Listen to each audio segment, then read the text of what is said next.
Hello, everyone, and welcome to Blogging Theology. Today, I am delighted to talk again to Adnan Rashid. You're most welcome, Adnan. Thank you, Paul. Thank you for having me again. Pleasure. Now, Adnan, as I'm sure you know, is a lecturer, historian, traveler. He's traveled a lot recently, and like me, a bibliophile. You can follow him on Twitter. His handle is Mr. Adnan Rashid. And you can see his regularly updated content on his YouTube channel. I do recommend you subscribe. Today, we are going to talk about those books that have made a significant difference to our thinking and that we recommend to others. We have each chosen 10 books to briefly discuss. We'll try and limit ourselves to 3 minutes for each book, although I'm not going to rigidly hold to that. So, Adnan, what would be your first choice of book that you treasure and that you might recommend to other people? Okay, thank you for allowing me this opportunity, Paul, once again to speak to your audience. And it's always an honor to be with you and talk to our brothers and sisters, our, let's say, academic fraternity and people who are interested in books and things academic for that matter. So it's always an honor to be with you. I have a lot of books in front of me. Of course, I've chosen 10 volumes and I'm not going to discuss them in order. I don't have any particular order. So these books have made an impact on my mind, as you mentioned earlier. So I will be talking about them and telling people why I think these books are good books to read. And of course, they come from a spectrum of, different backgrounds, topics. They don't come from one area, one region. I have fascination with a lot of different things. For example, I love history of Christianity, the first 3 centuries, right? I love the history of India. I'm very interested in Atlantic slave trade or slave trade in general in the 18th and 19th century when it comes to the Western world. Then I have a keen interest in Islam's interaction with the West, historically speaking, right? Then I have interest in Crusades, the history of Crusades. So let's start. Let's start. Before I give all my interests and my list out to people, I'll start with a very interesting volume, which I have in my hand. This is The Life of Tipu Sultan, Tiger. Okay, this is a recent biography authored by an Australian scholar called Kate Brittlebank. Kate Brittlebank did her PhD on Tipu Sultan, who was a Muslim king from southern India. He ruled a territory called, a state called the state of Mysore. Okay, it consisted of a large territory in southern India. Pretty much a lot of southern India was taken by him and his father. Okay, and he was a staunch opponent of British colonialism, in particular the late 18th century. He gave a lot of difficulties and hard time to the East India Company. Eventually, he was defeated in the Fourth Anglo-Mysore War in 1799. Right? He was a very interesting character, a very, very religious man when it comes to Islam. He was highly or deeply dedicated to Islam. And at the same time, a very advanced personality, very progressive in the sense that he believed in scientific advancement. He had his own factories. He pioneered many, many different fields, such as botany, for example, animal breeding, okay, investing in silk production, raising the quality of his crops and his harvest. Okay, he even invested in manufacturing a number of different things to supply, to even export to the rest of the world. So he became a very successful economic power. His state became the richest state in the 18th century in India. Okay, and he was seen as a threat by the British East India Company because he posed, no doubt, he posed a threat. So in order to read the details, I'm not going to spoil the story for you. You have to go and read The Life of Tipu Sultan, the Tiger. Everyone calls him the Tiger. Okay, why is he called the Tiger? Okay, why was he given this name? What happened to him? What were his achievements? What type of person was he? What is the significance of his history, let's say, in the grand scheme of things when it comes to the history of India or colonial India, please go and read the book. And Kate Brittlebank did her PhD on him, and she published her PhD via Oxford, the Oxford University Press, and her book was titled "In Search of Legitimacy." In Search of Legitimacy, and that was also a biography of Tipu Sultan. But she wrote this particular biography recently because there has been a lot of debate in India on his life, on his legacy, the current Indian ruling class, or the ruling ideology, if you like, the Hindutva ideology. People who are proponents of this ideology, they actually dislike Tipu Sultan, and they tarnish his name. They're trying to change history in schools and colleges and universities. So there's a lot of propaganda against people like Tipu Sultan and Aurangzeb, the Emperor Aurangzeb in particular. Aurangzeb Alamgir was a Mughal emperor. So there's a lot of propaganda against these two individuals. So to do away with this propaganda, some academics came forward and they wanted to put the record straight. They wanted to write history as it is. Yeah. Kate Brittlebank's book is an attempt to do exactly that, right? To put out Tipu Sultan's history as it is. Right. And another scholar who did exactly the same thing with Aurangzeb, she put out a short biography of Aurangzeb Alamgir. Her name is Audrey Trush. Audrey Trush, she's an American historian, specializes in the history of India and the Sanskrit legacy of India. So she's a brilliant scholar too. So this is the first book I wanted to recommend. Everyone has to go and check it out. That sounds like a must read, and with no spoilers. I'm impressed. You spoke about the book without giving away any of its exciting content. So that's quite something. Thank you. So my first choice, is this book. There we are. It's The Meaning of the Holy Quran, translated by Abdullah Yusuf Ali. Now, I was given this. In fact, this is a new copy. Obviously, it's very spanking new. This is my original copy that I was given many years ago, whilst I wasn't even a Muslim at this stage, by a guy at Regent's Park Mosque, the guy who runs the Islamic circle there. And I've kept it ever since, and I've used it millions and millions of times, and it's got lots of notes and highlights and whatever. But one of the things, this is still actually my favorite translation, even though I'm very much aware of many excellent, perhaps even better translations of that by Abdul Halim, for example, of SOAS. Many people say that is, the academic gold standard of English translations, and it may well be. I'm not disputing that. But this has a special place in my heart. Why? Well, for many reasons. I like the translation. It's in slightly archaic English, reminiscent a little bit of kind of poetic English or even Shakespearean English, and I like that. But also, especially, is the commentary at the bottom of the page.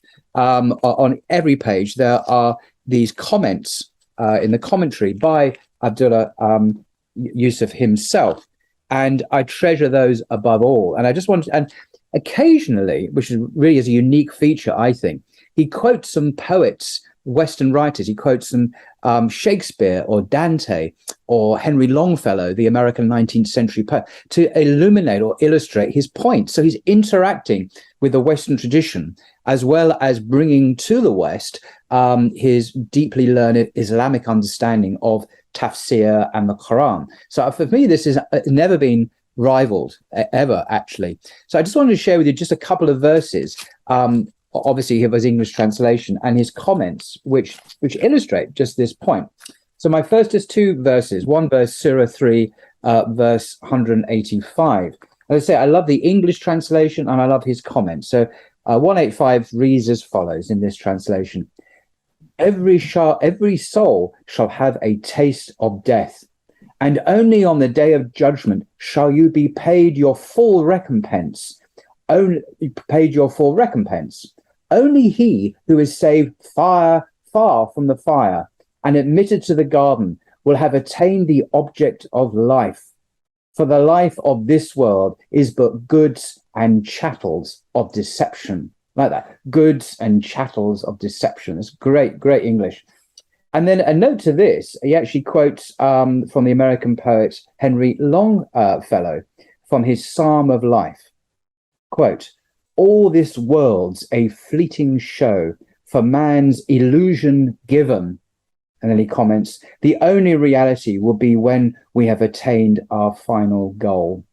So for me, this is very, very much a learned attempt to engage with an educated Western readership about the treasures of the Quran. And that's why I still value it today, even though there are many arguably better translations into modern English. So that's my first. Absolutely, Paul. Abdullah Yusuf Ali was a great scholar, no doubt. He was a linguist par excellence. And some of these classical English translations of the Quran will never be old. They will always remain classics. For example, Mamadou Pictol's translation in classical English is an amazing rendition of the Quran, or at least its meaning. Also, Muhammad Asad, who was also a European thinker, who basically became a Muslim.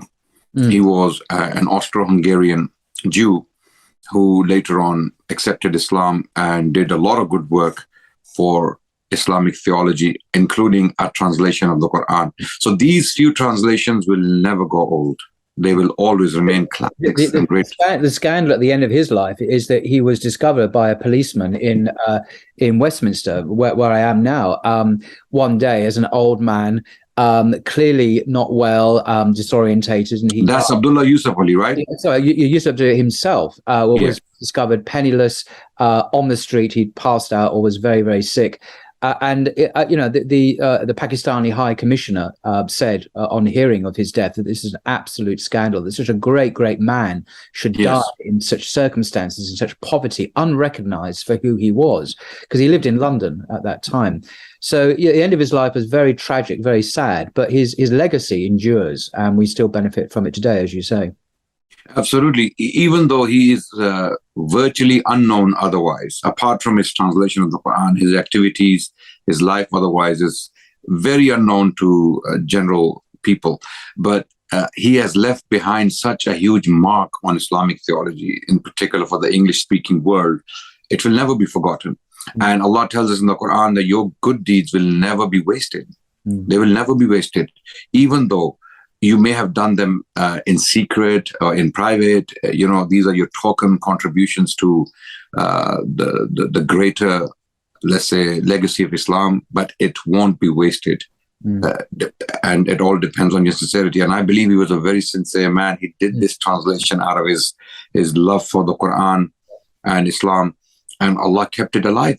SubhanAllah, to this day, this translation is being published. Sheikh Ahmad Didat in particular made it a household name. Yes. Prior to that, only scholars were aware of this. Sheikh Ahmad Didat made it a household name, that translation. He chose that translation. He published it in, I think, hundreds of thousands and distributed it. So moving on to my next book. My next book is a book that made history. This is a book authored by the late Edward Said, a very, very popular book, a very important book. This book made history. So Orientalism, until this book was written, was a valid field of study. People used the term Orientalism with pride, with a lot of, credibility attached to it. But after this book was authored, the term Orientalism became an embarrassment, right? Because he exposed a particular approach to the study of Orient in general and the study of the Muslim civilization in particular. Edward Said was actually not a Muslim, by the way. Okay. No, he was a Middle Eastern Christian. If I'm not mistaken, he was Palestinian. He was a Palestinian Christian. I don't know if he was a Christian when he died, but I'm assuming that he was a Christian when he died, but he was born to a Christian family in Palestine. Okay. And this is a book he authored in the late 1970s. If I'm not mistaken, 1978 was the first edition. And the title is Orientalism, Western Conceptions of the Orient. Okay. And he exposes the bias, the prejudices used by this approach to study the Orient in general and Islam in particular.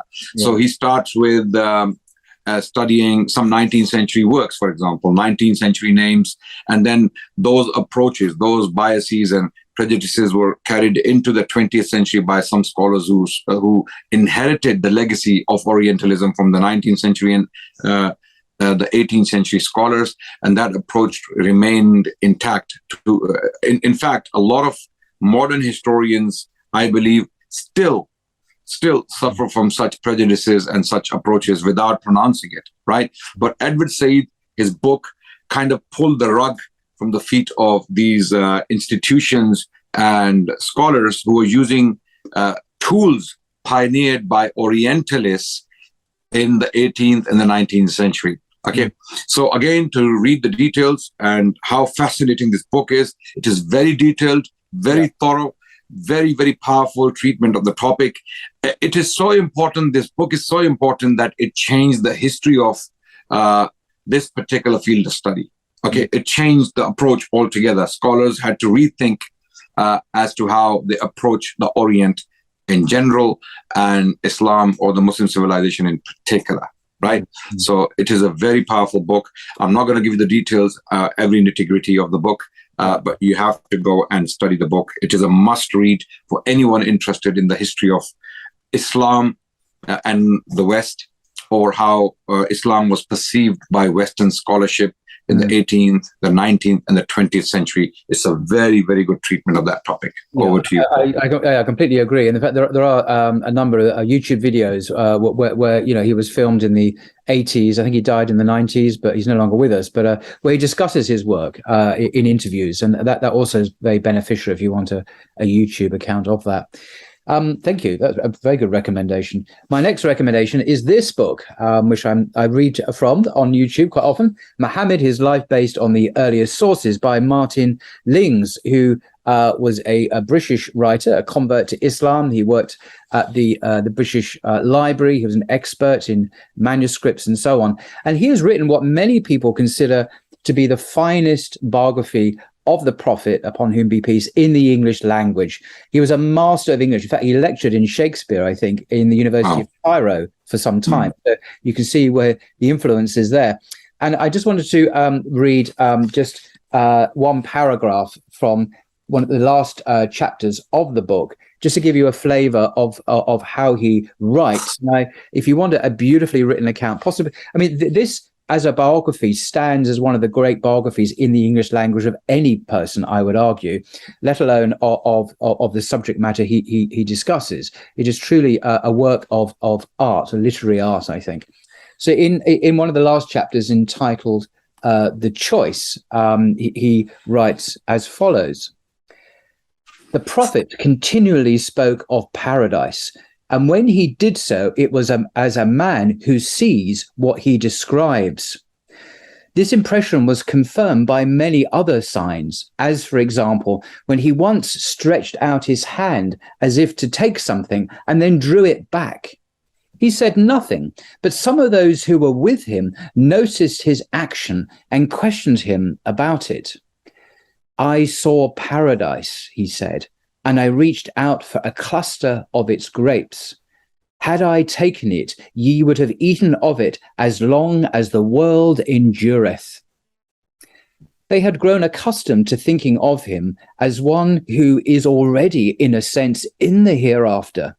Perhaps it was partly for this reason that when he spoke of his death, and when he inferred indirectly, as sometimes now he did, that it might be imminent, his words made little impression on them.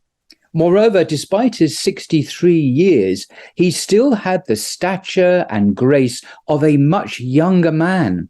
His eyes were still bright, and there were only a few white hairs on his black hair. Yet on one occasion, a remark of his when he was with his wives was sufficiently ominous to prompt the question as to which of them would be the first to rejoin him in the next world.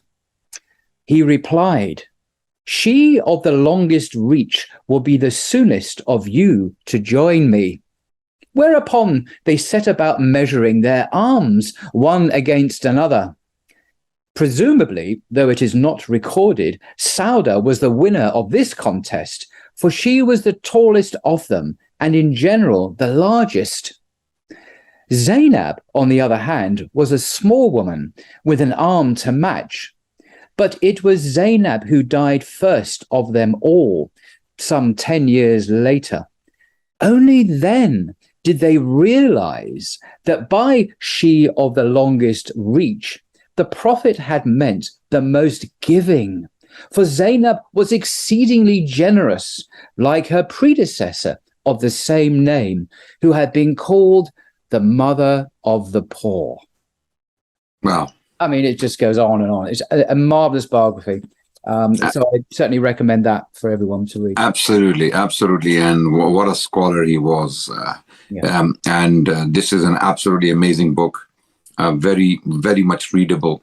And it really surprises me how people have the ability to put huge concepts, big concepts into small words. Okay. It's like trying to confine a sea, into a small container of water. And some people have that ability, using comprehensive words to describe complicated concepts. And you can see that in the eloquence of Martin Lings, how he eloquently put down the biography of the Prophet. So no wonder it's one of the best. Actually, a lot of scholars think that not only that it's a great achievement in terms of writing Prophet's biography, it is also an achievement in the English language. Yes. Okay. It is a masterpiece of the English language, the book, even though it's a book of history and it's a biography, but the way the book has been written, the style and, the language that's used, it's very powerful, very much moving. On to my next book, The History of Crusades, a topic very close to my heart. Very, very interesting topic. So close to my heart is this topic that my MA dissertation was on this very topic. Wow. How the Arab historians viewed the Crusaders. And I specifically studied three historians. Bahauddin ibn Shaddad, who was a personal biographer of Saladin or Salahuddin, and Ibn Jubair, who was a traveler, Spanish traveler, traveling through the Middle East at the time, seeing what the Crusaders were doing and seeing how the Muslims are coping with all the difficulties and challenges. Then the third person I studied was Osama ibn Munkit. His book, Kitabul I'tabar, that has been translated by Paul Cobb in the English language, and it's been published by Penguin Classics. It's a classic, no doubt it's a classic. Kitabul I'tabar, a book of lessons, if I'm not mistaken, the title is, okay, or a book of contemplation, something like that, right? But this book is a general history of the Crusades, a very good introduction to the history of Crusades. It's a chunky volume, right? And it is by a very accomplished scholar of the Crusades, Thomas Asbridge. He's an English scholar. He has studied the history of Crusades. Of course, there's no such thing as a perfect book. There are weaknesses in this book, no doubt, but it is an excellent introduction to the history of the Crusades. So he talks about the First Crusade, the coming of the Crusades, to read the contents page.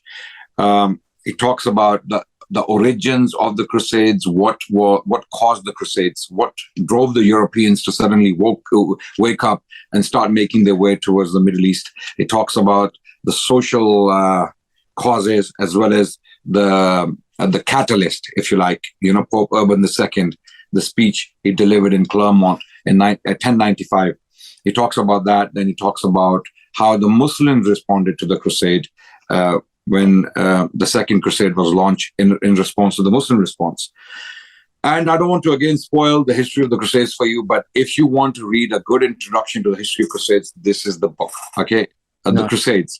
And another book I would recommend is by Christopher Tyerman. And it is titled The Holy War. The Holy War or God's War, something like that. So don't, please, if I got the top title wrong, I have the book in my library. I've looked at it. It's an amazing treatment as well. So these two books are very good treatments of the history of Crusades. This one, The Crusades by Thomas Asbridge, and also by Christopher Tyerman. There is another classic which I would like to quickly share with you. It is behind me. It is by a very good scholar, Stephen Runciman. I don't know if you have heard of him, Paul. Have you heard of him? No, I have not. Sir Stephen Runciman. He was a prolific scholar. his history of the Crusades is one of the best, you can say, histories of the Crusades. It was published in 1950s. It is, according to a lot of scholars, outdated in many respects, but it is a classic. It is a classic. It came in 3 volumes. This is the first volume. Wow. So I have all 3 volumes. So this is another very good history of Crusades. It's written from a very traditional perspective, and it is a very, generally speaking, it's an objective history of Crusades. So it's a good start as well, even though it's outdated in some respects. So if you want to read a modern history of Crusades, then Thomas Asbridge. If you want to read a classical, traditional history of the Crusades from, let's say, an English point of view or modern English point of view, then it would be Stephen Runciman, Sir Stephen Runciman, A History of the Crusades. Over to you, Paul. Excellent. Thank you for that. My next recommendation is completely different from any of the previous books. It's this book. It's a novel by someone called George Eliot, entitled Middlemarch. Now, this is many people, including many experts, think this is the greatest novel ever written in the English language. Who was George Eliot? Well, George Eliot was not actually a man. She was a woman. It's not a gender issue here. She really was a woman. And her real name was Mary Ann Evans. In her day, she was born in Victorian England in 1819. She deemed it more likely that she would get published and read by the public if she had a male name. And that's why she has George Eliot. There's no issues of transgender here at all. This is a different world we're dealing with. This novel, which for me, when I first read it, was an extraordinary experience, and it's difficult to put into words. And it doesn't have a great drama to it. It's a study of provincial life in England, but her use of language and her profound psychological insights into human nature and motivation and her wry humor make it an extraordinary accomplishment. And I just literally want to read to you the opening paragraph. And it concerns Miss Brooke, who is perhaps the heroine of the novel. It's basically about her and how she grew up through the experiences she had through marriage and tribulation. But just to give you a flavour of the way Mary Ann Evans, George Eliot, expressed herself. Miss Brooke had that kind of beauty which seems to be thrown into relief by poor dress. Her hand and wrist were so finely formed that she could wear sleeves no less bare of style than those in which the Blessed Virgin appeared to Italian painters. And her profile, as well as her stature and bearing, seemed to gain the more dignity from her plain garments, which, by the side of provincial fashion, gave her the impressiveness of a fine quotation from the Bible, or from one of our elder poets, in a paragraph of today's newspaper. I could go on. It is a very elevated, beautiful, eloquent use of language, but it is for her great, her profound understanding of human nature, its foibles, its follies, its self-deceptions, and the way it grows and matures as the human being develops, that I think she has enduring appeal. And it is actually a rollickingly good story as well, which I, like you, and I'm not going to give any spoilers about. But as I say, this is seen as, by many, as the greatest novel in the English language, and I happen to agree with it. So that's why I'm recommending it. Thank you for sharing that. In that case, Jane Austen was an exception to publish her works in her own name, right? No, absolutely right. Yeah, she was a contemporary. Yeah, or even earlier, actually. So yeah, you're right. Yeah, and her works are absolutely amazing. They do paint the English society at the time beautifully. But there's actually an interesting side story about George Eliot, as she is known. She was an atheist, actually, which again was extremely scandalous in 19th century Victorian England. But she was a polymath. She could read German and French. She was a brilliant woman. and she translated into English some of the earliest German New Testament studies into English to make them accessible to Victorian England. She knew about biblical criticism. She knew about the issues concerning Christology and the Gospels and the history of the early church. She could read about it from the best German scholarship, and she translated it into English. So she was more than just a novelist. She was a scholar and a translator and a facilitator of biblical scholarship in the English-speaking world. And she had a major impact for that reason as well. So do you think do you think German skepticism of the Bible and Christianity in general impacted her mind as well at that time? It impacted many Victorians' minds because it was very radically skeptical in Germany, and along with the advent of Darwin and materialism and other movements, it helped to dethrone the Bible in some ways because of archaeology, literary discoveries, cross-cultural comparisons, the realization the Bible in many ways wasn't that special in terms of its well, we won't go to the details, but it really shook Victorians, educated Victorians, and she played a key role in that, in the dethroning of the Bible from the English-speaking consciousness, and not in terms of the general public. That came much later, if it has at all, even yet in America anyway. But certainly in terms of the reading public, they became aware of the skeptical methodologies adopted by the latest New Testament scholars. Wow. So I do apologize to our viewers if my history bias is kind of taking over me. But as you might have noticed, that Paul is sharing books from a number of different disciplines, theology and novels, for example, okay, in the English language. But I'm kind of trying to stick to my guns, as they say, history. Okay, and moving on from that very last point we discussed on Christian theology, this is an excellent history of Christianity. Okay? It is. It is this is a wonderful book. Sorry, carry on. Yeah, and we were talking about the name earlier. It's very difficult to pronounce. The author's name is Diarmaid MacCulloch. Diarmaid. I do apologize to the author if I'm pronouncing the name wrong. It's Diarmaid MacCulloch. Okay, and this is an excellent tour de force through the history of Christianity, starting from the very early period all the way up to, I would say, the modern era. And the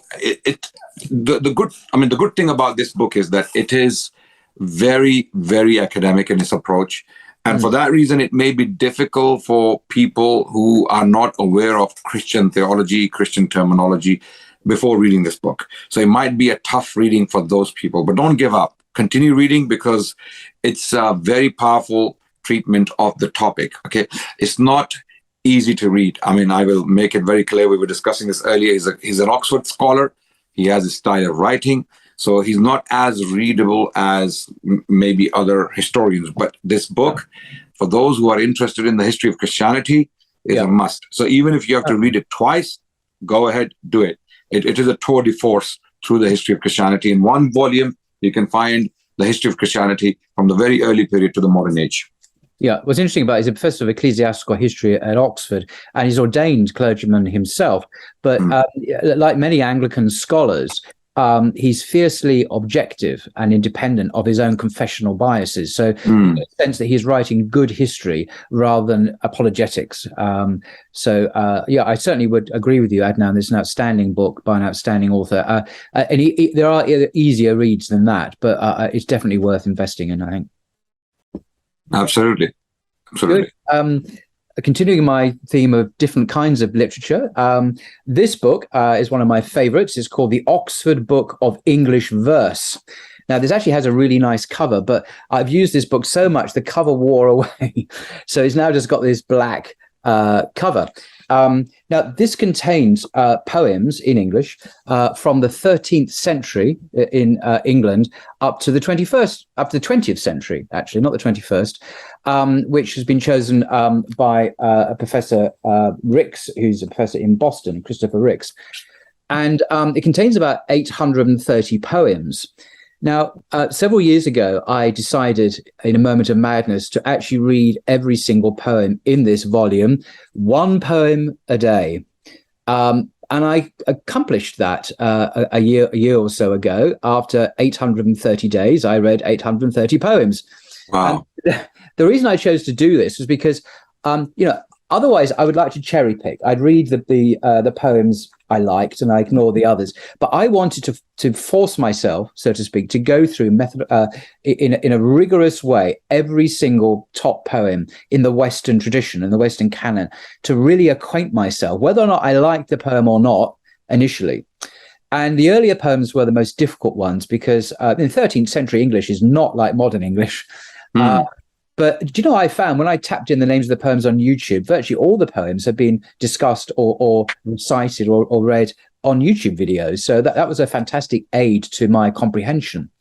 So it was a great experience. And I thought when sharing this, what can I read? I mean, what can I share with you? Because there are 830 odd brilliant poems in this. So I came across just one short poem by the English poet Shelley, who had a very colourful life indeed.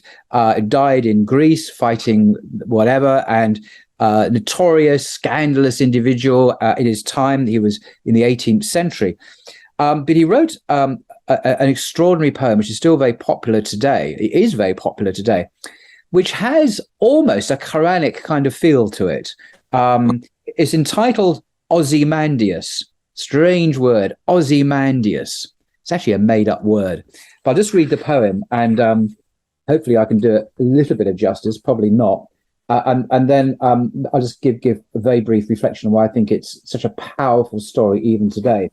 So this is by Percy Bysshe Shelley, called Ozymandias. I met a traveller from an antique land who said, "Two vast and trunkless legs of stone stand in the desert. Near them, on the sand, half sunk, a shattered visage lies, whose frown and wrinkled lip and sneer of cold command tell that its sculptor well those passions read which yet survived, stamped on these lifeless things, the hand that mocked them and the heart that fed. And on the pedestal these words appear. My name is Ozymandias, King of Kings. Look on my works, ye mighty, and despair. Nothing beside remains. Round the decay of that colossal wreck, boundless and bare, the lone and level sands stretch far away." So Ozymandias is obviously some kind of ancient king, and the only remnant of his existence is this kind of big stone in the desert, half sunk, and this inscription that mocks those, my name is Ozymandias, King of Kings, look on my works and despair. Because no one's heard of him anymore. His works have gone. The empire's disappeared from history. And nothing remains apart from this one relic, this one bit of stone in the desert. And so it's the idea of, the folly of power, that a man can say, like Pharaoh in the Quran, perhaps, how great I am mighty, fear me. And yet he is brought low, he's destroyed by God, and only this bit of rock in the desert remains. So it's a fantastic way of showing the ephemeral nature of human power, and that's why I like this poem. I think it is quite Islamic in that sense, I think, in its view on life. So it's amazing you mentioned this, and absolutely English, the Oxford Book of English Verse, the Oxford Book of English Verse, Oxford University Press. One of the reasons why standard work on poetry in English. Sorry, right. One of the reasons I love London daily is books. There are bookshops there. You can walk into a bookshop and you can find books like this. Some published in the 50s, some in the 60s, some even before. And we are both book collectors. We can appreciate how important the city of London is for a bibliophile. Only a bibliophile can understand where I'm coming from. Even Britain in general is an absolutely amazing source of books going back all the way to the 16th century. Okay.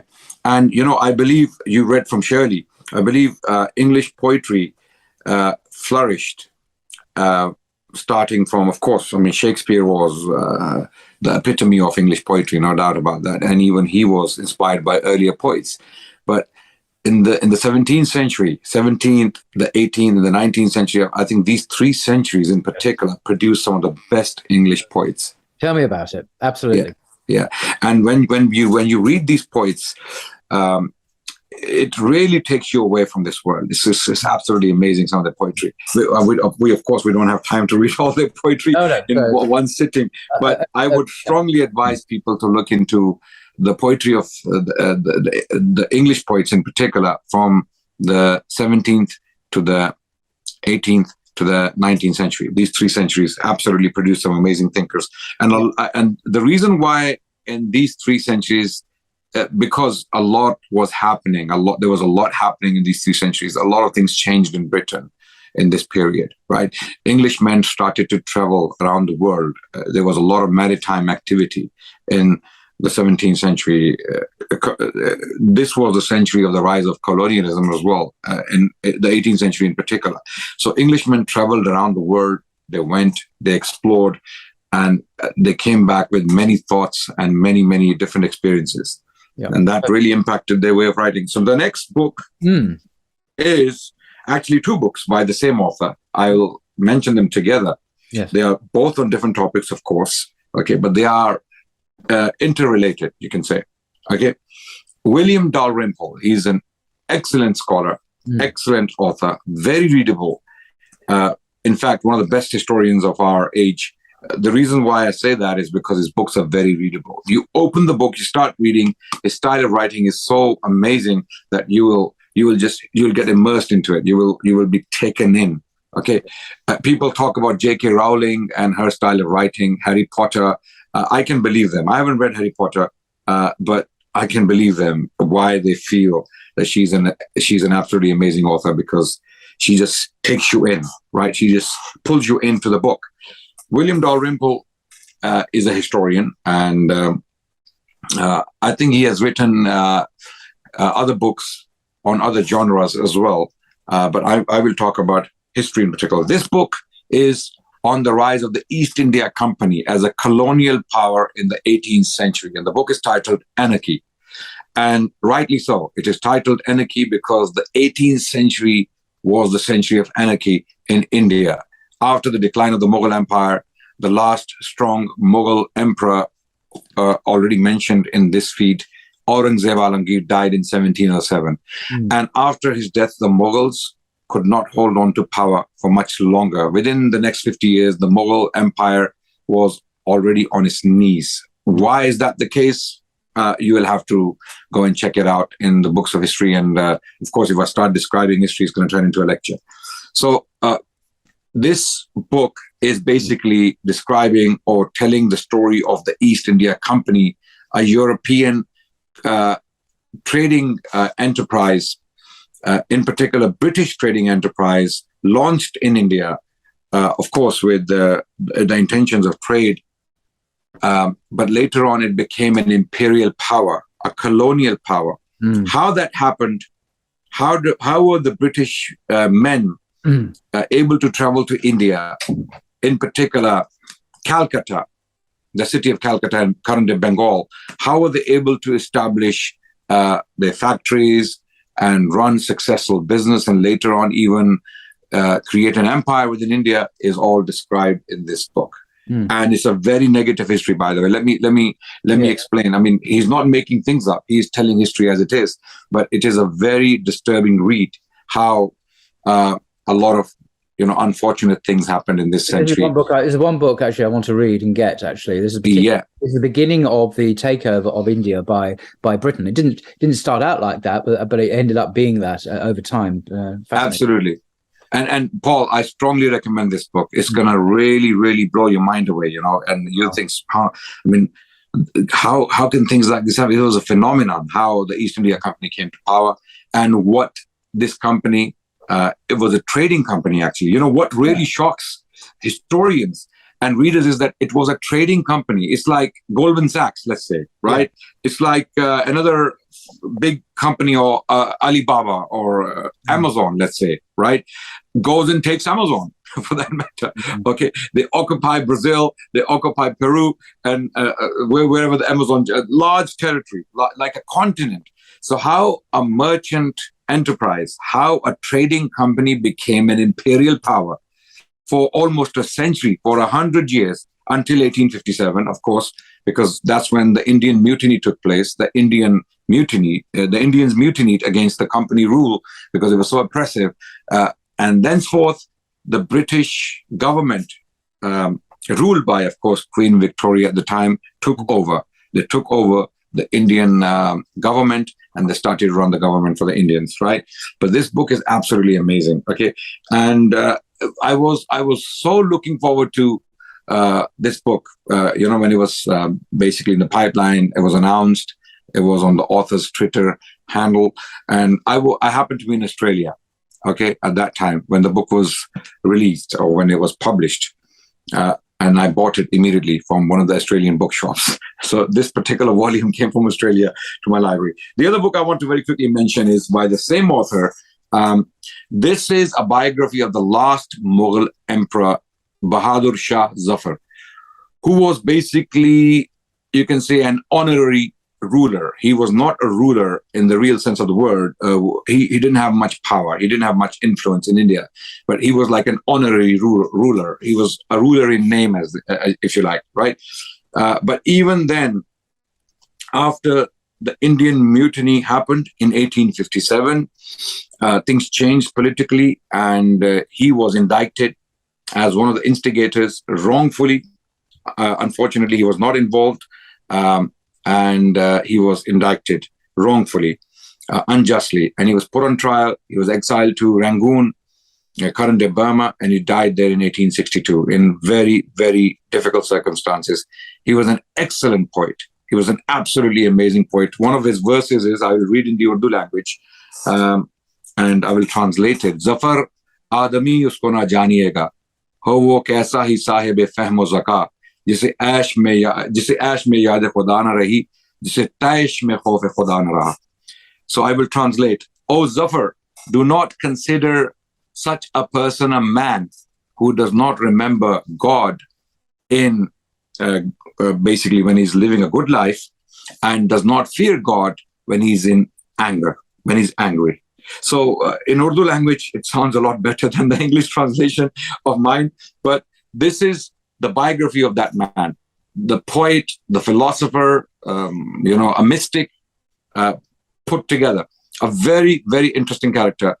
And at the same time, William Dalrymple does a genius thing. While telling the story of the emperor, okay, the last Mughal emperor, for that matter, officially speaking, without much power, he tells the story of the Indian Mutiny as well, which took place in 1857. It was a very important episode in the history of India. It is called the War of Independence. From the Indian perspective, it's the War of Independence. And from the British perspective at the time, it was the Great Indian Rebellion, or the Indian Mutiny, or even the Mohammedan Rebellion, as it was called in the 19th century. Over to you, Paul. Amazing. Absolutely fascinating. Thank you. Well, almost on the same subject now, because this is a history book. It's this one called The Historical Figure of Jesus by E.P. Sanders. E.P. Sanders is one of America's great New Testament scholars. He's still alive. He's very elderly now. And this particular work is probably, in my view, one of the best single volume introductions for the general public on what scholars do when they investigate the historical Jesus. Absolutely seminal work. It's got rave reviews by leading scholars on the back, so I highly recommend it. And I just want to read to you just a few sentences which can shake the world of a Christian who is a simple, pious Christian who's not perhaps familiar, who is not familiar with what scholars have been saying for the last 200-300 years. And this is dynamite stuff if you're not familiar with it. And I was a Christian, when I was a Christian, I had to deal with this, and it can be psychologically very traumatic even to try and come to terms with what mainstream scholars are saying and what E.P. Sanders said here. And what he's doing here is talking about the four Gospels, Matthew, Mark, Luke, and John, and how the first three Gospels, called the Synoptic Gospels, present Jesus in a certain way. There's a certain similarity between them. Jesus more or less says the same things in the same way. And then there's the fourth gospel, the Gospel of John, which is very different. If you compare and contrast them, Jesus there speaks very differently. There's a different understanding of his message and a different Christology and so on. And E.P. Sanders says this, and I really simplify the issues here. He says this, though, on page 70. It's impossible to think that Jesus spent his short ministry teaching in two such completely different ways, conveying such different contents, and that there were simply two traditions, each going back to Jesus, one transmitting 50% of what he said, and the other 50%, with almost no overlaps. So contrasting the synoptics with John here. Consequently, and this is the punchline that's a bit dynamite, for the last 150 years or so, scholars have had to choose. They have almost unanimously, and I think entirely correctly, concluded that the teaching of the historical Jesus is to be sought in the synoptic gospels, that's Matthew, Mark, and Luke, and that John represents an advanced theological development in which meditations on the person and work of Christ are presented in the first person as if Jesus said them. Wow. If you didn't know that, that will blow your mind if you're a Christian. So basically, John represents the meditations and reflections of that author. So to give you an example, and this is an example that scholars give, it's not my example, the author might have thought that Jesus was the light of the world. He's my light of the world. Therefore, John put these words on Jesus' lips. So in John's gospel, Jesus says, I am the light of the world. But this is actually a confession of what the author believes about Jesus. And as E.P. Sanders says, the person and work of Christ is presented in the first person, as if Jesus said them. So in a sense, we need just to change the pronouns to get the real sense of what's going on there. It's what the author of the gospel believes. It's a statement of faith rather than a statement of history about the real Jesus. So I recommend this book, and not because it happens to be quite convenient if you're a Muslim, but it is, but because it is an excellent work of scholarship, and it's a great introduction to a mainstream Western understanding of the historical Jesus. So recommend that. Absolutely. E.B. Sanders is an absolutely amazing scholar, not because he favors the Muslim theology. He actually does not, but he explains history as he sees it. And he's absolutely right that historical Jesus, according to most scholars, is to be sought in synoptic tradition rather than the Gospel of John, which represents high Christology, as scholars put it. On to my next book, Paul. A very, very fascinating, interesting volume. I don't know if you have come across it before. I've talked about it a number of times. I've just come at that portrait on the front is by, I'm sure you'll say who it is, but that's to be found in the National Portrait Gallery near Trafalgar Square in London. And I've often seen it. You can go and see it free for charge. It's a very stirring, impressive portrait of a Muslim. Sorry, I'm taking... Exactly. Absolutely. I've seen the portrait there as well. This was painted by an English artist. I forgot his name, but it's a very imposing portrait. Yeah. With this gentleman on the cover here. He is Ayuba Diallo.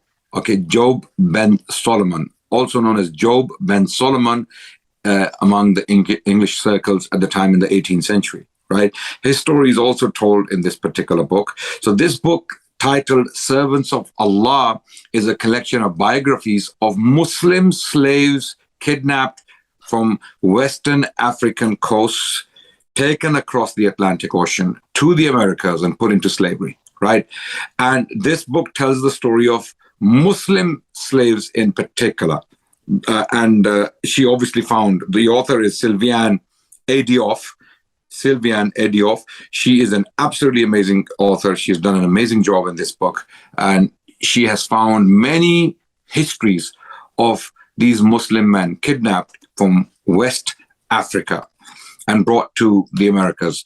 One of them was, of course, Ayub ben Solomon, who you can see depicted on the cover, painted by an English artist. Now you may be thinking, what was he doing in England if he was taken to the Americas? He was in London. This is where you have to read his biography in this very book. And the story is told in absolutely amazing terms, right? There was also a special biography written for this individual, and that biography is titled The Fortunate Slave. The Fortunate Slave. It was published by the Oxford University Press. You can go and read that biography if you are specifically interested in this individual, Job Ben Solomon, or Ayuba Diallo. He was a scholar of Islam. Yeah. And what you can see in his neck hanging is a copy of the Quran, written in his own hand from memory. And he transcribed this copy in Britain, according to most records. So how he ended up in Britain, what happened to him, where was he taken from, where was he taken, what happened to him in that territory. For example, he was taken to Maryland in the US. How did he end up in 18th century Britain? How did he become a celebrity, for that matter, in Britain, walking around the streets of London, attending lavish parties and talking to the English elite at the time, and then getting painted by one of the English elite artists, so much so that his portrait to this day is an attraction in the National Portrait Gallery. Yeah, it's there in London. It's a prominent place. You can see it today. I've seen it many times. It's endlessly fascinating. But what also I find interesting is subtitled African Muslims Enslaved in the Americas, is that, many kind of white Christians particularly say, oh, look at these Muslims coming to America. This is a Christian country and so on. Actually, Muslims were in America before America was even the United States of America. Muslims were there in some numbers. The numbers are disputed, but they could be quite large numbers. But sadly, they were there as slaves, and slaves of Christian slave owners. So Muslims have been there from the very beginning as slaves of Christians. And this history has been lost to us until quite recently. And books like that are helping to restore the memory of Muslims in America from the various early days. So Muslims are not new to America. They were there before, during, and after the founding of the United States, but they've conveniently been forgotten about, partly probably because of racism, and we'd rather not remember. But in fact, even our National Portrait Gallery in London still shows that they existed, both here in England and in the States. And there is other evidence, Paul, that Muslims had arrived in the Americas 2 to 3 centuries before Columbus arrived there. There are inscriptions found in American territory, and later on, Moriscos were brought from Spain to America. There were Morisco colonies, actually settlements in America. Okay, so a lot of people don't know this. Moriscos were actually forcefully converted Christians who became Christians, at least publicly. Yeah. And they were actually Muslims. They were originally Muslims, Spanish Muslims, and they were taken to the Americas by these Spanish settlers, and they were actually confined to separate places. General public, Spanish public, was not allowed to mix with them because of the influences they had, or Islamic influences they had to share with others. So Moriscos were there. Then in large numbers, Muslims were kidnapped from West Africa and taken to, numbers running to hundreds of thousands. It is estimated close to 30% of the slaves taken from West Africa in those 4 centuries of Atlantic slave trade were Muslims. Wow. Okay, the numbers go as high as 100 million people from 1450 to 1850. From 1450 to 1850, 100 million people were taken across the Atlantic Ocean, and out of these, that's the maximum number. The minimum number is 11 million. So anywhere between 11 to 100 million, no one knows the exact number. No. About 11 to 100 million people were taken to the Americas in these 4 centuries, and about 30% were Muslims, and many of them Muslim scholars such as this man. And there were others who are discussed in this very powerful book. You can see some of them wrote manuscripts in their own hands. They left them behind. They were writing in Arabic while they were slaves in America. And they held on to their Muslim identity. Whatever remained, they held on to it. They would read Quran in secret. They would pray their salah. They would go. One of the reasons Job Ben Solomon one part of his story is that he was praying in the woods. He was praying his salah, and one of the American boys, he laughed at him, started to mock him, and he had to run away. He ran away, couldn't take the humiliation anymore. That's part of his story. So another very interesting character discussed in this book is Omar bin Said, who died in 1860s. Okay, born in 1700s, if I'm not mistaken. I mean, his date of birth might be there. Yeah, 1770 to 1863. He was born in 1770, again taken from West Africa to America. He lived most of his life there.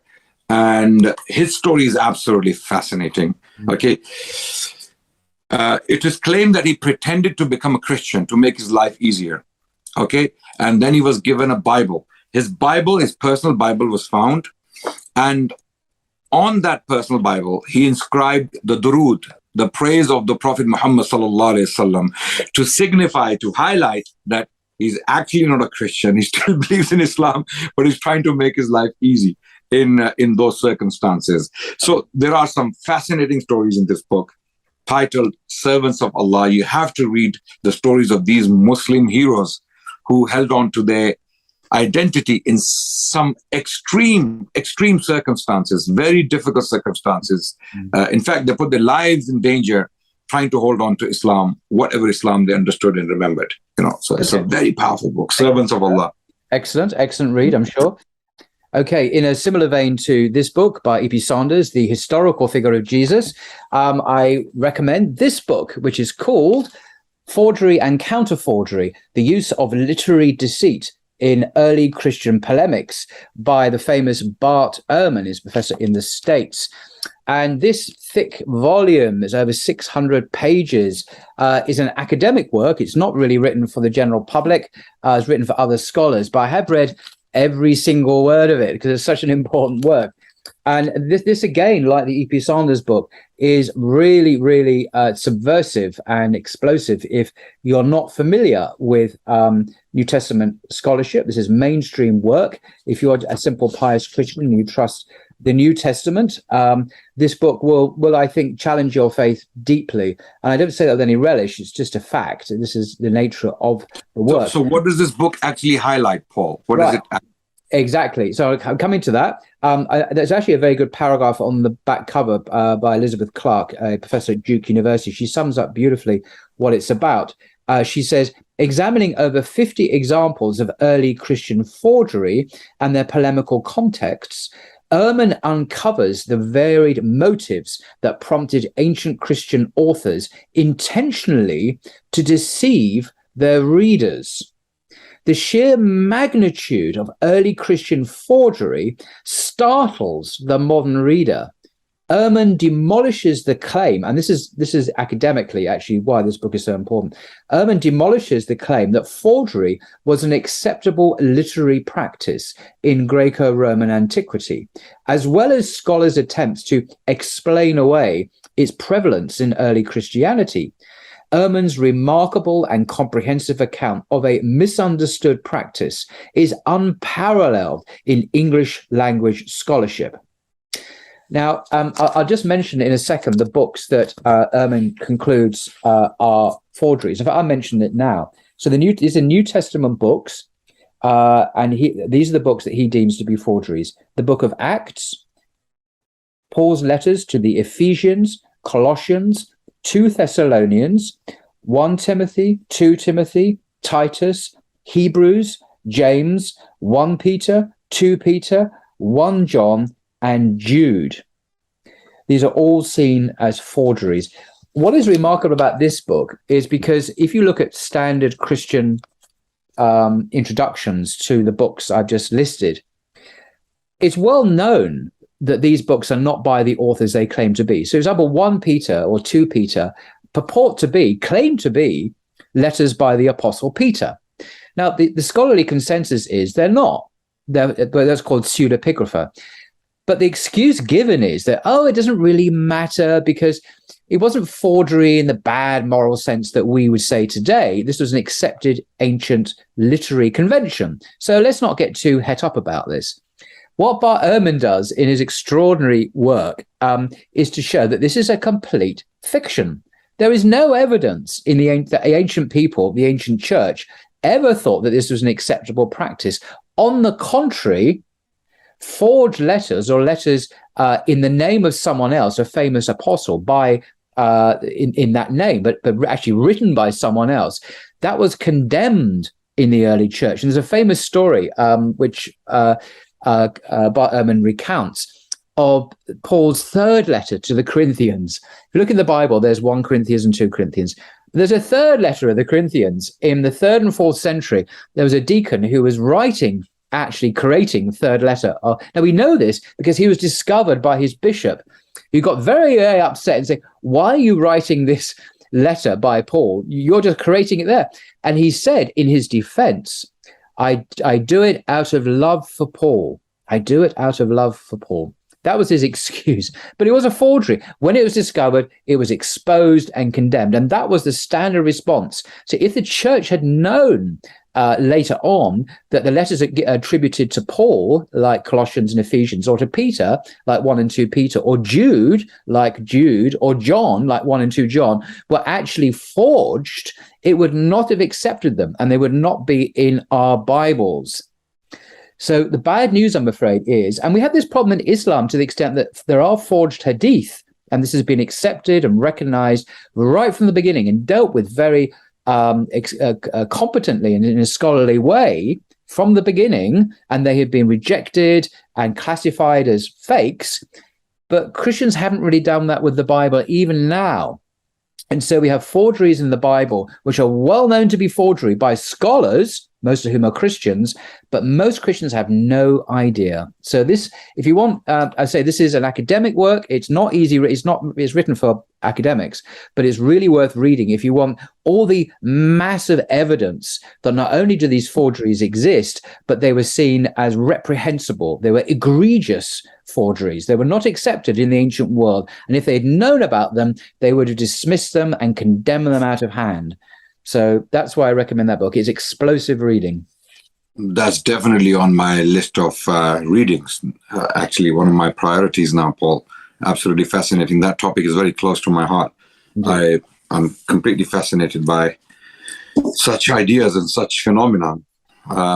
Okay, so next book from me is a very powerful read for anyone interested in the history of Islam in Britain, or the influence of Islam or things Islamic, or the Islamic civilization for that matter, on Britain in particular. The book is titled The Matter of Araby in Medieval England. Okay, it's published by the Yale University Press. It's an academic book. The author is Dorothy Metzlitsky. Okay, Dorothy Metzlitsky. I don't know if you can see the name of the author. Very clearly. Yeah, it's there.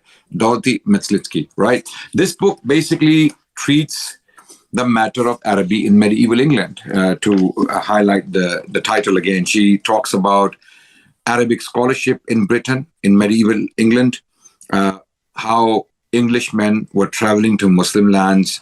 They were learning the Arabic language. They were learning from the Arabs in Spain and Sicily, and possibly beyond in some cases, and coming back to the British Isles, and they were contributing to the development of the English intellectual class, you can say, right? So there were many scholars at that time from Britain traveling to Muslim lands to take this knowledge from the Arabs. When I say the Arabs, I mean that includes the Jews, the Christians, and the Muslims. Absolutely. All of them were called the Arabs. People in Spain who were teaching in the Arabic language, who had freedom to teach. As we know, in Spain, for some time, things were very prosperous. Jewish and Christian scholars flourished in Muslim institutions. They took knowledge from Muslims and started to teach. They themselves became masters. So when I use the term the Arabs, I mean all of three religions working together for the common good of humanity, and particularly their own societies, right? So in this case, if I read the contents, you will get an idea how she talks about this particular phenomenon. The first heading is the transmission, the Crusades, Arabian culture in Sicily, Arabian culture in Spain. So she introduces what was happening during the Crusades, and then how the Muslims were basically flourishing in Sicily and Spain. Then the second heading of the contents is Arabum Studia or Arabum Studia in England, right? Early translators and the state of learning.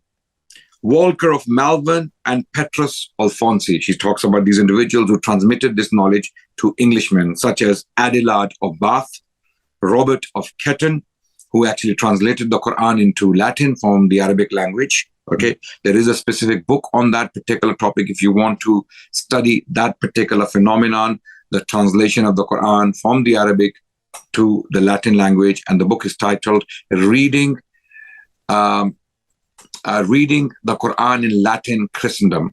Reading the Quran in Latin Christendom. And that book discusses Robert of Ketton and his translation of the Quran. Then there is another individual, Dorothy Metzlisky addresses in her book called Daniel of Morlaix. Very interesting man, very interesting personality. He wanted to study philosophy. He left Britain, went to France, and he found French monks teaching philosophy. Didn't find them to be very attractive, very learned. He actually writes that in the preface of his book, Philosophia, and he highlights the fact that these men, as learned as they pretended to be, they were basically nothing like, he insults them, not so many words. So then he states that he heard of the Arabs in Spain, and those masters of philosophy, I traveled to them, studied with them. And then this man comes back to Britain, establishes schools of philosophy in Oxford. Later on, these schools became the Oxford University. Okay. Wow.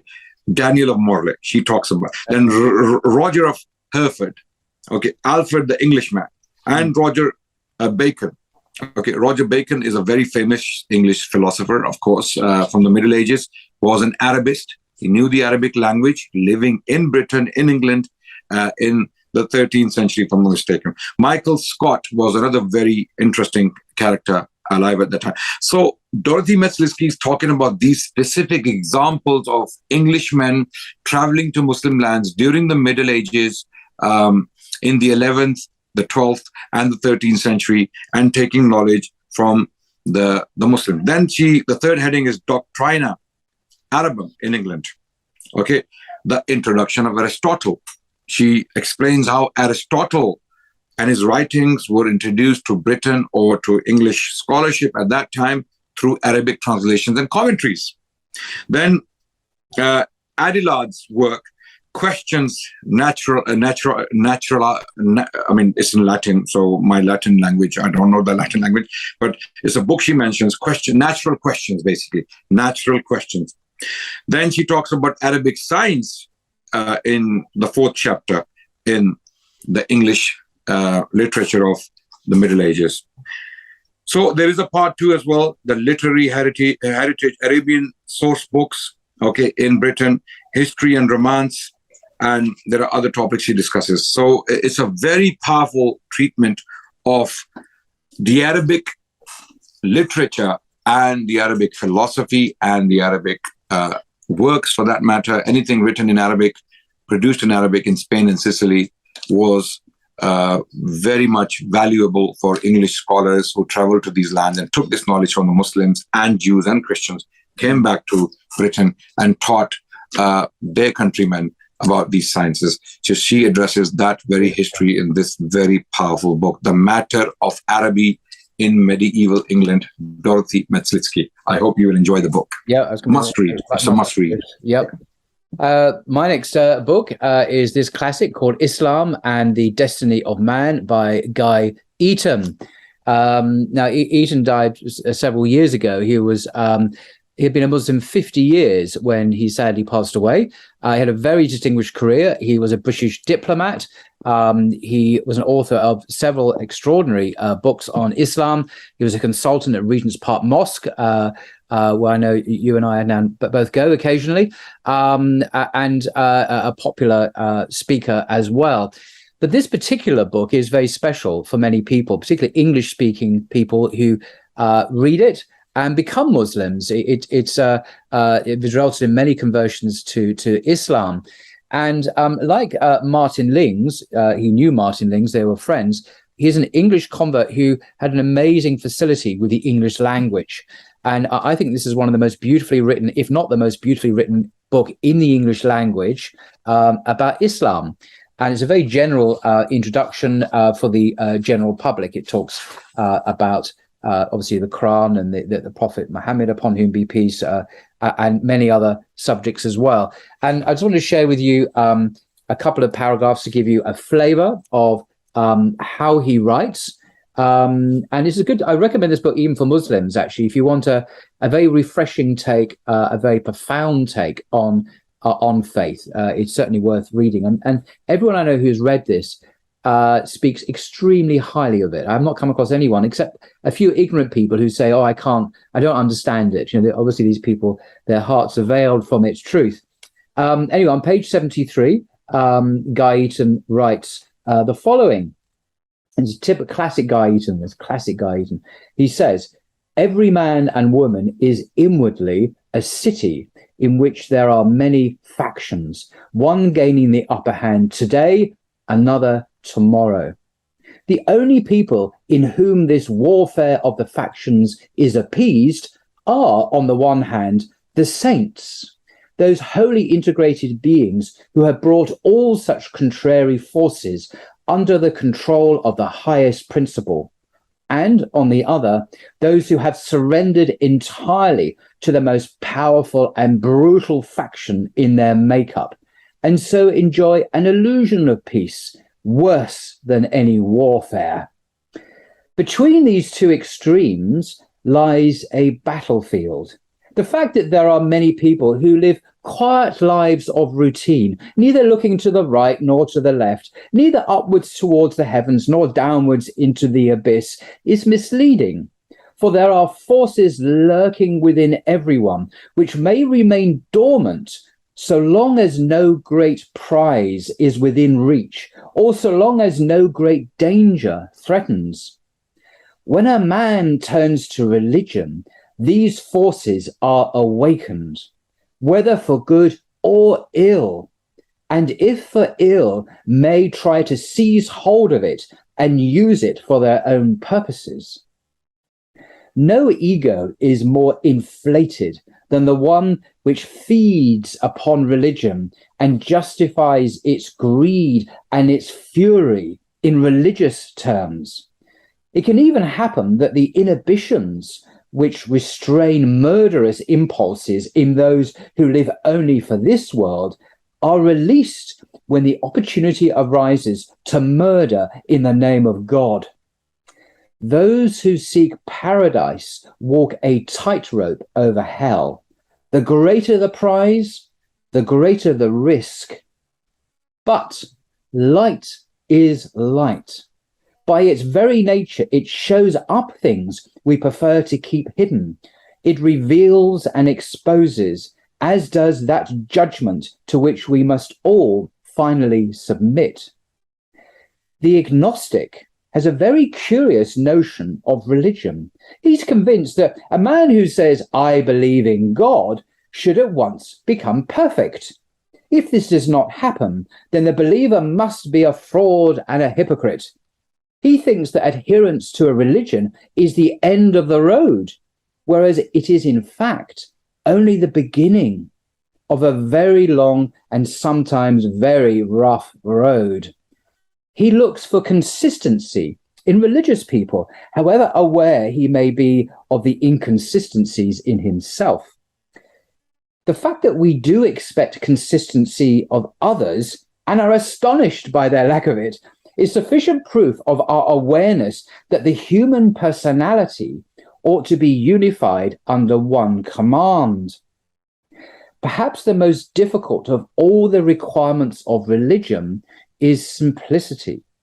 For the simple man is all of one piece. He does not leave bits of himself scattered all over the landscape of his life. He is, so to speak, the same all through, whichever way you slice him. And it has been said that only the saint has a right to say, I. The rest of us would do better to confess, my name is Legion. And Guy Eaton is actually quoting from Jesus' words in the Gospels. This inward simplicity, this inward multiplicity the multiplicity of the factions is like an echo within the human personality of outward polytheism. On the one hand, many persons within a single envelope of flesh. On the other, many gods in a fragmented universe. Monotheism is not only a theology, it is also a psychology, as is the Shahada, La ilaha illallah, end quote. And that question, monotheism is not only a theology, it's also a psychology. It integrates the warring factions of the soul into one principle. I mean, it's just amazing stuff, I think, anyway. So I recommend Islam and the Destiny of Man to non-Muslims and Muslims as a very enriching experience. Was for me. I've never read Guy Eaton before. I've heard him talk in different places. I mean, not personally, but I've watched and heard his recordings, but never read him before. And this was fascinating. This is absolutely amazing. I mean, it was so eloquently put. His thoughts are so, powerful, so strong, and so intense. So one really has to step back, even to understand what he's trying to say, to internalize what he's trying to say. It takes a while. You have to get up to his level a little bit to try and actually appreciate what he's trying to say. Once you're going to gear yourself up, then it's an amazing experience. Absolutely. Moving on to my next book, I was talking about the Muslim civilization and its impact on Britain. If you want to read more deeply on that topic, the impact of the Muslim civilization on the Western world in particular, generally speaking, on France, Germany, Britain, and Italy, and all of these lands put together. This is an absolutely amazing, fascinating book on that topic. It's an encyclopedia of information. And let me explain. That's what it is. It's an encyclopedia of information. It's not an academic book. Its approach is very aggressive, often polemical. And it has a very strong tone, right?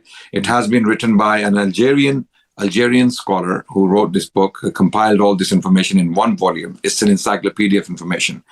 And his name is Salahuddin Al-Jazairi, S.E. Al-Jazairi. It's a very difficult book to get hold of nowadays. It is available online, if I'm not mistaken. The Hidden Debt to the Islamic Civilization. The Hidden Debt to Islamic Civilization. Why I say it is an encyclopedia of information, it is filled with references from academic works and works of history. So the tone of the book, the tone of the volume is very aggressive. I am warning everyone who reads it. I'm not saying it's an academic book, or it is an academic approach for that matter. Okay. This book wouldn't pass for a PhD in a university because its tone is very aggressive, very polemical. Okay.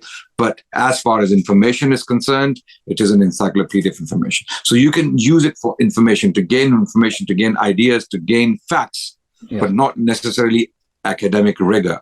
So it's a very powerful book with much information on the contribution of the Muslim civilization on the Western world, or towards the Western world in particular, and the rest of the world in general. Very, very important volume for everyone to look at, inshallah. Okay, good.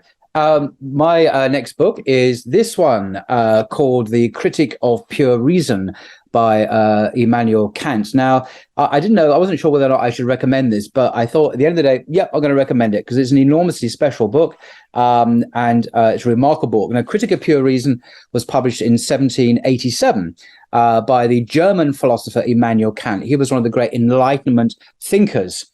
And apologies in advance, that this book is, for me and for many people, is the Mount Everest of intellectual pursuits. This is a very difficult book to read. It's the most challenging book I've ever read. And it really, I've taken several attempts at the Mount Everest before I managed to get somewhere up it. But it had a huge influence on Western thought and the Western tradition. It's considered by most people to be the founder of modern philosophy. And it's concerned with metaphysics, epistemology, mainly epistemology, and to some extent ontology as well. And if you want as I say, the ultimate experience of Western philosophy, modern Western philosophy, this is the book to read. And just to briefly, in 3 sentences, sum up what he might be about, he seeks, and I'm going to use his language here, so forgive me. Kant seeks to determine the limits and the scope of metaphysics.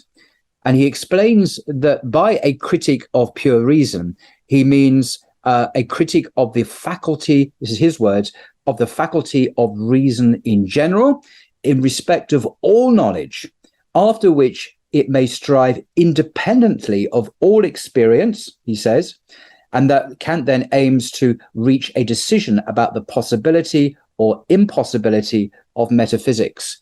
Now, that's easy, by the way, compared to what he writes in here. But he's basically, if I can put it in very, very short, he's trying to establish modern knowledge, modern scientific knowledge on a firm, rational basis. And he ultimately comes to this extraordinarily brilliant insight into what he calls synthetic a priori statements. I'm not going to define what that means. But once one grasps what he does as a solution to empiricism on the one hand, people like David Hume, rationalism on the other hand, people like René Descartes, and the way he advances the discussion in a way that is a mark of phenomenal genius. And I'm in awe of his intellect. But I'm not actually in awe of his philosophy, particularly. I'm recommending it because if you want to understand the Western tradition in all its profundity, this is a really excellent book to read.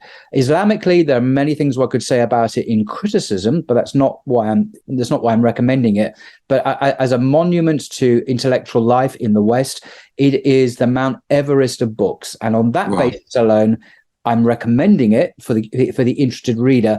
But it is one of the most difficult books you could ever read. And I'm not exaggerating. It's very difficult.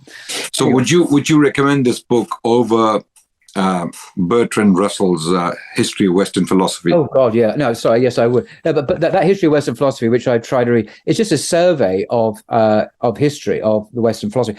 This book by Kant is actually engaging in philosophizing and arguing his case, whereas Bertrand Russell's book is more descriptive, although he has biases. And I actually found it incredibly dry and uninteresting to read.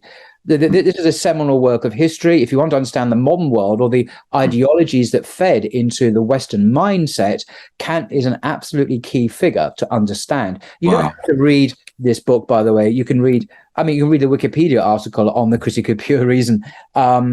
So actually, I joke, I call it the CPR, because you'll need CPR after reading it. You'll need to give you a heart attack. But for those who fancy doing it, it is an extraordinary intellectual experience. Anyway, that's enough about Was he himself a deist? Yes. This is an interesting point. It's interesting, actually. I forgot to mention when his first PhD thesis was published, people noticed a very curious thing about it. On the title page at the very top, in Arabic, it had the Bismillah in Arabic. Wow. In the name of God, the most compassionate, the most merciful, in Arabic at the top of his PhD thesis. Why? I've not been able to find out why he did. He was just perhaps being very fashionable. But yeah, I used to think wrongly that he was an atheist. He's actually not an atheist at all. And I'll just quote to you just one sentence from the beginning of his book. He says, "Two things fill the mind with ever new and increasing admiration and awe.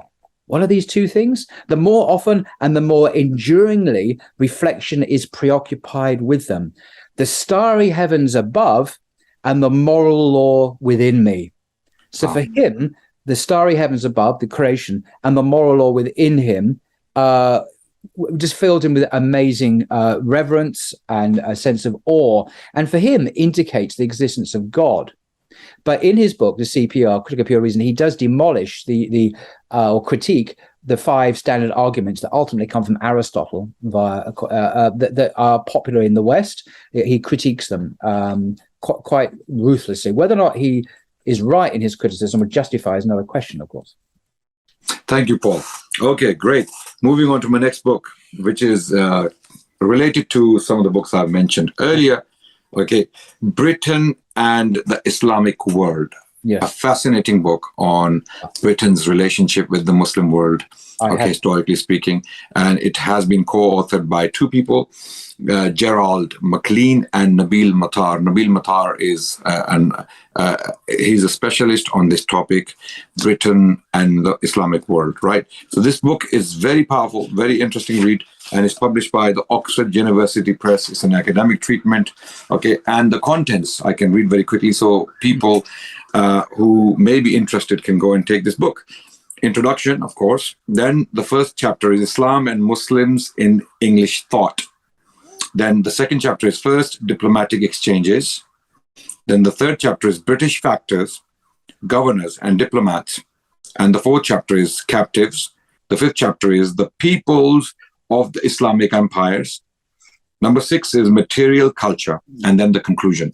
So anyone interested in this topic, definitely you have to get this book. And it's filled with absolutely fascinating details on Islam's relationship, or the Muslim civilization, Muslim civilization's relationship with Britain as an entity. Okay, so because Britain is such an important country in the world today, and we have a large number of Muslims in this country, we have to understand our relationship to this territory. When did it begin? Is it in the 50s or the 60s when Muslims came to Britain in large numbers to work in factories as economic migrants? Or it goes back as early as the 8th century, as I've mentioned, offers coin repeatedly in a number of my interactions. So for that, you're going to have to look into a number of different books, but this book is a very good start to understand Islam's or the Muslim civilization's relationship with Britain in particular. Yeah, I do recommend that book as well. I've got it, and it's superb work. Yes, excellent choice, Adnan. My penultimate choice is this book by John Milton, Paradise Lost.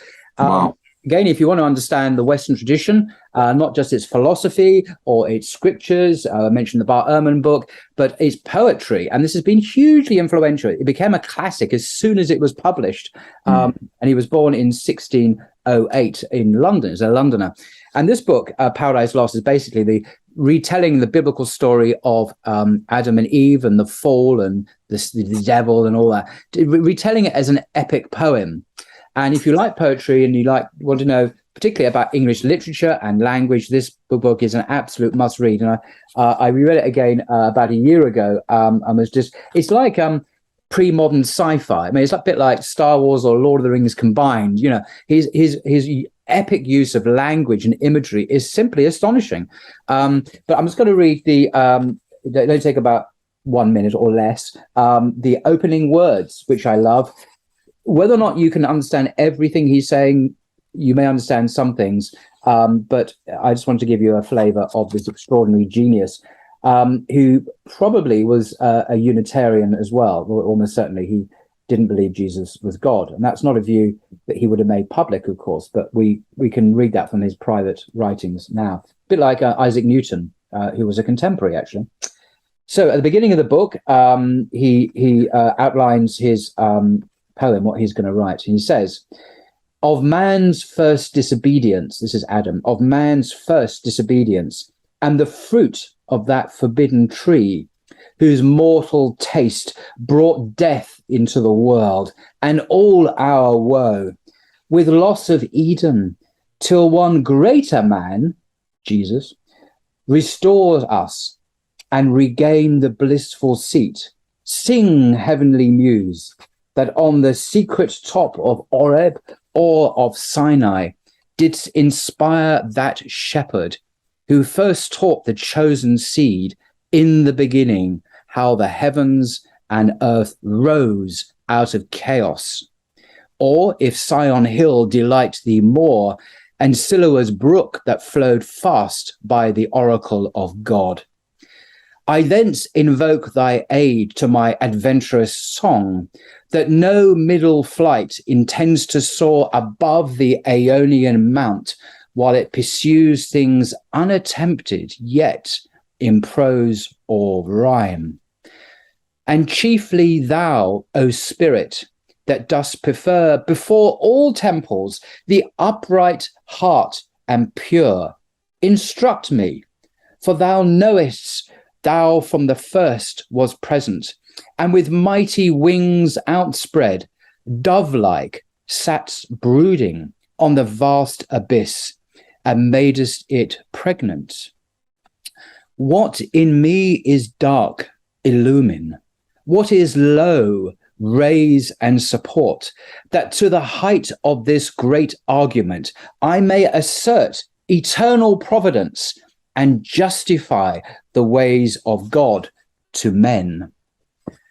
I'm not going to unpack that at all, but believe me, it gets into some cosmic sci-fi, which is quite extraordinary. So I heartily recommend John Milton, Paradise Lost. Amazing. Thank you for that, Paul. Amazing stuff.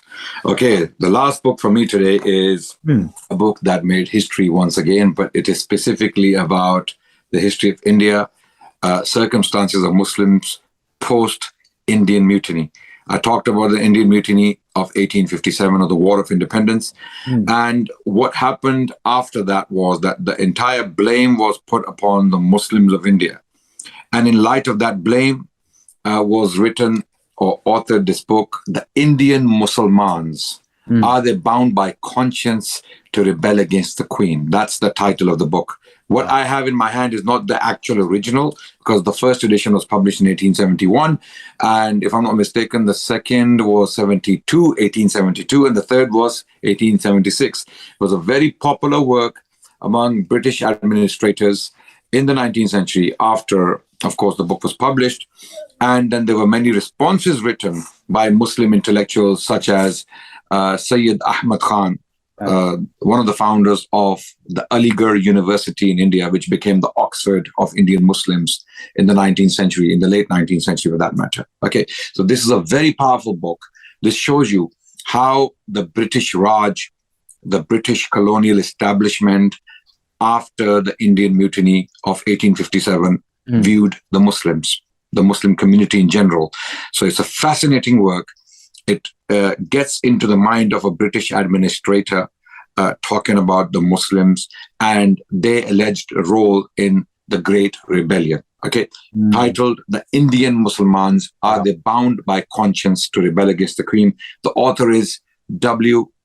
Hunter. Okay, a very, very important man in British India. He actually authored many gazetteers. Gazetteer was basically like a survey of different lands for taxation reasons and to gather information. So he was the author of many important gazetteers in India, or produced on India. He was an administrator par excellence, no doubt, but he also authored this book. Very, very important book in the history of Indian Islam. Okay, so a must read for anyone interested in that part of the world. Fascinating. Thank you. My last book is by perhaps Britain's most distinguished living Muslim scholar. His name is Abdul Hakim Murad, also Dr. Tim Winter. He's a professor of Islamic Studies at the University of Cambridge. And he has written a book, this one with a very streetwise cover, called Commentary on the 11th Contentions, a suitably opaque title from Tim Winter, but with a very demotic cover. This is basically a collection of essays, at the top of which there's always a very pithy statement, and then he kind of unpacks that in the chapter. The chapters are very short. And I just wanted to read you this very, very short chapter, which is headed by Tim Winter. It's about Jesus, by the way. And so Jesus did not oppose Rome, so Rome chose him for its God. And he's looking at the paradox that the Jesus of the Synoptic or the Gospels is a pacifist. And how are Muslims to understand this Jesus of the Gospels? And he says, few are untroubled by the fact that the Gospel authors present Jesus as an apolitical pacifist. Nowhere do they point out that his country was under a brutal military occupation, then and now it seems, anyway, which ruled by torture, mass execution, expropriation, and the abolition of divine law. Instead, Galilee is generally presented as a peaceful, benign, sunlit land populated by mild centurions and subject only to the occasional tax-collecting annoyances. Jesus curses Jewish scribes in Matthew 23, but is presented as indifferent to Roman excess. While some Jews felt obliged to condemn the occupation, the gospel authors claim that he simply said, "Render unto Caesar that which is Caesar's." The pacifism is unmistakable and striking. He is presented as saying, "All those that live by the sword shall die by the sword," and even "resist not him that is evil."